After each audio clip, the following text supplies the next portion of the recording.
March মাস colorectal cancer সচেতনতা মাস। বিশ্বের সাথে তাল মিলিয়ে আমরাও এই দিবসটি যথাযথ গুরুত্ব সহকারে পালন করে থাকি।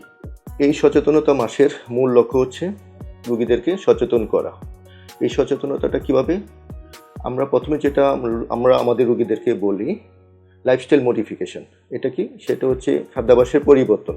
এক্ষেত্রে আমাদের রেড মিট, গরুর মাংস বা খাসির মাংস এই জাতীয় খাবারগুলো যতটা সম্ভব অ্যাভয়েড করতে হবে। হাই ক্যালোরি ডায়েট অ্যাভয়েড করতে হবে এবং চর্বি জাতীয় খাবারগুলো অ্যাভয়েড করতে হবে। পাশাপাশি আমাদেরকে প্রচুর পরিমাণে গ্রিন ভেজিটেবল, সবুজ শাকসবজি এবং ফ্রুটস অথবা ফলমূল খেতে হবে এবং আঁশযুক্ত খাবার বেশি বেশি পরিমাণে খেতে হবে।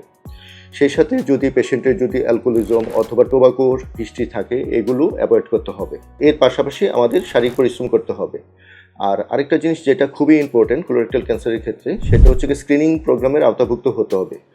সেটা কি? যখন আমাদের বয়স 45 বছর বা তারও বেশি হয়ে যাবে, তখন হচ্ছে আমাদের সিম্পল দুইটা পরীক্ষা করতে হবে। একটা হচ্ছে স্টুলের পরীক্ষা, যেটাকে আমরা স্টুল ফর ওবিটি বলি, আরেকটা হচ্ছে কোলোনোস্কোপি। এবং এই পরীক্ষাগুলো আমরা মূলত বলি হচ্ছে 45 বছরের পর থেকে শুরু করার জন্য। কিন্তু যাদের ফ্যামিলি হিস্ট্রি পজিটিভ আছে বা আলসারেটিভ কোলাইটিস অথবা ক্রনস ডিজিজ নামক কোনো যদি ডিজিজ থাকে, তাহলে হচ্ছে ওই স্ক্রিনিং প্রোগ্রামের যে বয়সটা সেটা 45 বছর না, সেটা আরও আর্লি আপনাকে শুরু করতে হবে। আসুন আমরা সচেতন হই এবং আমি এই পর্যন্ত যে উপদেশগুলো দিলাম এগুলো আপনারা যথাযথভাবে মেনে চলুন।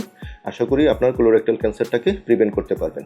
আর পরিশেষে একটা কথা বলতে চাচ্ছি, ইংরেজিতে একটা কথা আছে, প্রিভেনশন ইজ বেটার দ্যান কিউর।